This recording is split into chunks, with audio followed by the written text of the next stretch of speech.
This Thanksgiving, we're remembering a Richmond police officer who was murdered earlier in November, and our thoughts are with his family, including his little boy. Tonight, through the eyes of another little boy from Richmond, we remember Officer Daniel Ellis's death, which has brought our community together. And as we reflect on all of our law enforcement heroes, we're thankful. 5-year-old Jace Howard doesn't typically draw pictures. I knew he must be taking it in, and that was a way for him to kind of show his love and support, and not something he typically does. So this is his police car, and this is me. One of his heroes, Richmond Police Officer Daniel Ellis, has been inspiring him to draw lately. This says 457. His badge number. The 33-year-old officer had been with the department more than 7 years and had recently been promoted to detective when his life was cut tragically short.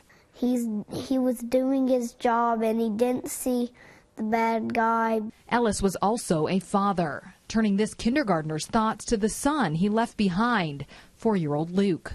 I bet he was really sad, and so I'm like, if we need to cheer him up, I bet Captain America shield, and that would work. Jace and his family left the toy shield for Luke on Officer Ellis's police cruiser. When he got the shield, I bet it reminds him that he's a real hero.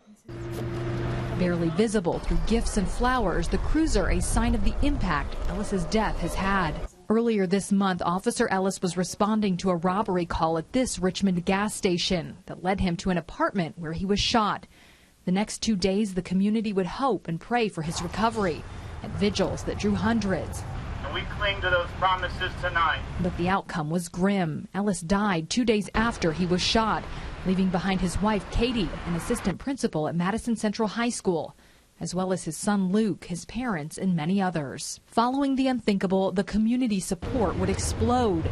Business after business donating a day's or more proceeds to Ellis's family. The locally owned Rolling Bistro food truck raised more than $7,000. All the money that is made tomorrow will go directly to the family. Food collected to support his police brothers. All acts of kindness and support in a community lit in blue. All in honor of the man who died protecting the people of Richmond. They protect us, and I'm just thank you, police, for protecting us. A week after Officer Ellis was shot, his funeral was held here at Eastern Kentucky University, where he and Katie graduated.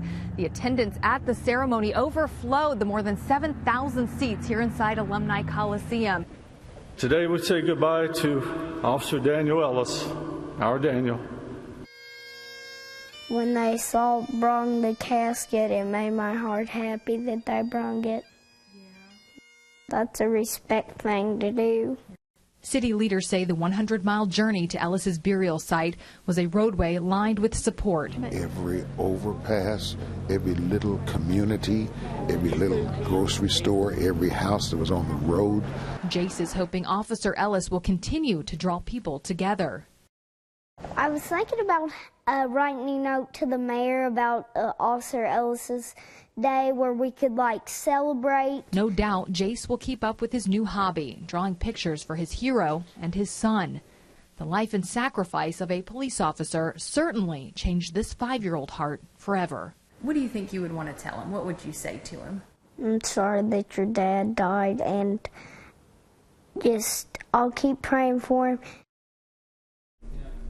Now, just to show the type of support the community is offering Officer Ellis's wife and his son, last week the Circuit and District Court in Madison County put on a spaghetti dinner fundraiser for them, and hundreds of people came out to show their support. They raised at least $11,000 at that one event alone. That's incredible. And we know the holidays can certainly be a hard time to deal with a loss like this. Absolutely, absolutely. You know, I live in Richmond, and a neighbor there told me that there are still blue lights shining in Ellis's neighborhood. So just a sign for their family, and hopefully that they know they're not forgotten. And hopefully stories like this one as well will let them know they're not forgotten. Yeah, well, great to meet that compassionate little boy. Sure was. Thank you, Erica.